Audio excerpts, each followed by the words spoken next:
Beware false music, a short story for your enjoyment.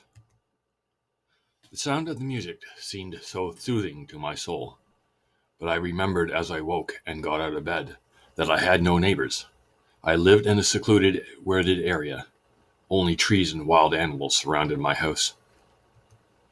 Surely it must be my imagination, I thought, as I opened my front door and peered outside. I saw the fog as thick as molasses. And the music played on and on.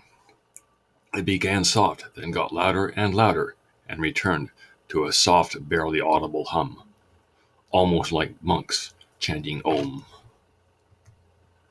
I stepped out into the fog, a fool thing to do maybe, but I couldn't help it. I was drawn to whatever it was making that sound, like a snake being charmed by its master. The fog enveloped me like a blanket, holding me tight.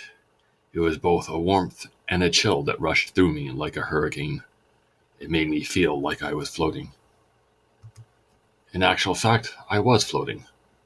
I figured that out when I realized my feet weren't touching the ground. I could not feel anything solid underneath me, just the sense of air. There was no sense of speed or direction. I could barely see 2 inches in front of me. The fog was like an arm pulling or carrying me to whatever destination it wanted for me. You know that old trick of pinching yourself when you're having a nightmare? I couldn't move my arms to do so. A fear took hold as tight as the grip of the fog around me. What fool was I to come out in this?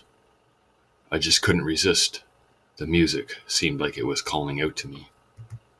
As I continued floating through the fog, I would go from a flag of terror to a wave of terror. My hands shaking and stomach tightening. I lost count of how many times my food from the night before almost came back out of me. All the time, I was hoping this was just a nightmare from which I would soon wake.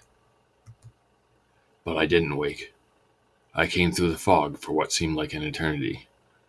The sound of chanting came through to me, going soft and loud, and back to soft, then loud, then back to loud again, over and over. Was I going insane? Or going somewhere else? My eyes would get droopy. Then, just as I was about to fall asleep, when the chanting got soft, I would be blasted awake from a cold draft to my face when the chanting got loud. How long would this torture last? That's how I came to see what I was going through. What else could it be? Carried away by the fog, then blasted awake. It has been said that sleep deprivation is one of the most effective ways of torture. It went on and on for what seemed like hours until the fog cleared, and below me in a circle were over a dozen people shrouded in robes that covered their whole bodies. They were chanting, and every 10 seconds, one of them would hit the gong in the middle of the circle. Somehow I was lowered to the ground. I tried screaming for help, and nothing came out. A stone bed raised from the ground, and I was laid down on it. Shackles secured my wrists and ankles. The one who I presumed to be the leader came up to me and pressed his hand to my forehead. I heard his thoughts. "You have been selected to join our sect. It is an honor bestowed to very few."